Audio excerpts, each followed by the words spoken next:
दिनेश की ओर आप सबका स्वागत है न्यूज़ टाइम के अंदर। तालिबान का राज तो आ गया।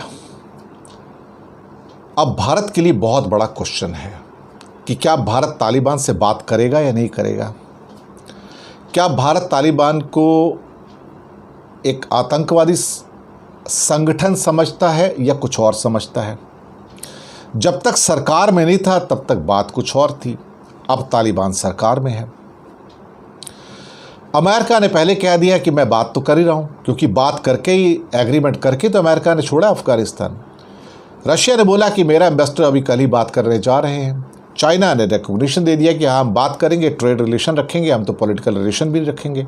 टर्की भी रख रहा है, पाकिस्तान रख रहा है, ईरान भी रख रहा है, धीरे धीरे सभी लोग आ रहे हैं। तो तीन बड़ी वर्ल्ड पावर जो है P5 जिनको कहते हैं, यूएस, रशिया, चाइना, इन्होंने तो कह दिया कि हम बात कर रहे हैं। अब बाकी बचे दो, ब्रिटेन और फ्रांस, जो P5 पावर्स हैं, जो बिग न्यूक्लियर पावर्स हैं, वो भी आ जाएंगे। अब इसमें विश्व गुरु भारत क्या करेगा। अब भारत को कोई ना कोई स्टेटमेंट देना पड़ेगा। अभी तक ना जयशंकर का स्टेटमेंट है, ना मोदी जी का स्टेटमेंट है, ना भारत सरकार की ओर से कोई स्टेटमेंट है कि आप तालिबान से बात करोगे या नहीं करोगे। आपका मसला क्या है, आप बात करना चाहते हो नहीं करना चाहते हो, आप रिकॉग्नाइज़ करते हो उनको नहीं करते हो। क्या अब आप तालिबान सरकार को, तालिबान को क्या आतंकवादी सरकार मानते हो, नॉन आतंकवादी सरकार मानते हो। विश्व गुरु भारत को फैसला करना पड़ेगा। 2015 की एक स्पीच में मोदी जी ने कहा था कि कोई तालिबान गुड या बैड तालिबान नहीं होता, तालिबान तालिबान है और वो आतंकवादी हैं।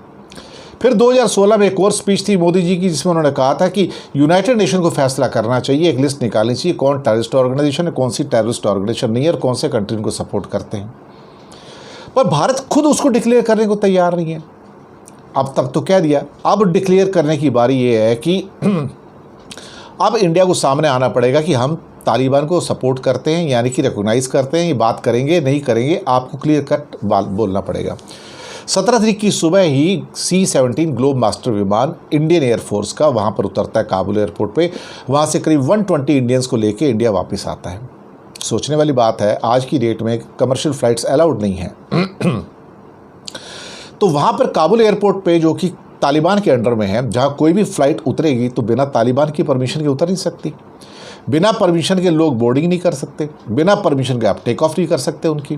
तो क्या भारत ने बैक चैनल से बात की है उनसे? बिल्कुल बात की होगी, 101%, क्योंकि बिना उनसे कहे आप अपनी फ़्लाइट वहाँ पर उतार नहीं सकते, बोर्डिंग कर नहीं सकते, फ़्लाइट टेक ऑफ नहीं कर सकते। It means India have had the talk with them. Even सुनने में ये भी आया है कि जनवरी महीने में डोवाल, जो कि इंडिया के नेशनल सिक्योरिटी एडवाइज़र हैं, वो काबुल गए थे, उन्होंने बात किया था। और दोहा के अंदर एक पहले मीटिंग हुई थी, जहाँ पर ये भी सुनने में आया, कतार का जो फॉरेन मिनिस्टर, उन्होंने कंफर्म किया था कि इंडिया के रिप्रेजेंटेटिव्स ने ख़ास तौर से तालिबान के रिप्रेजेंटेटिव से वहाँ पर बात की थी। पर इंडिया इसको ओपनली एक्सेप्ट नहीं करता है, लेकिन ये बात सही है कि उन्होंने बात की है। और आज सुबह भी जब बैक चैनल से जब फ़्लाइट उड़ी है और आई है, या एयर इंडिया भी कल रात को आया, तो उनकी परमिशन के बिना कैसे आया होगा। सोचने वाली बात है ना। तो इंडिया के लिए एक यक्ष प्रश्न है, बड़ा प्रश्न है, 2021 का सबसे बड़ा फैसला, to talk to Taliban or not, and they have to decide it fast. They cannot have wait and watch.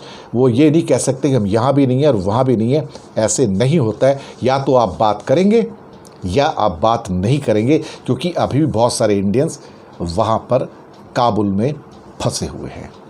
शुक्रिया।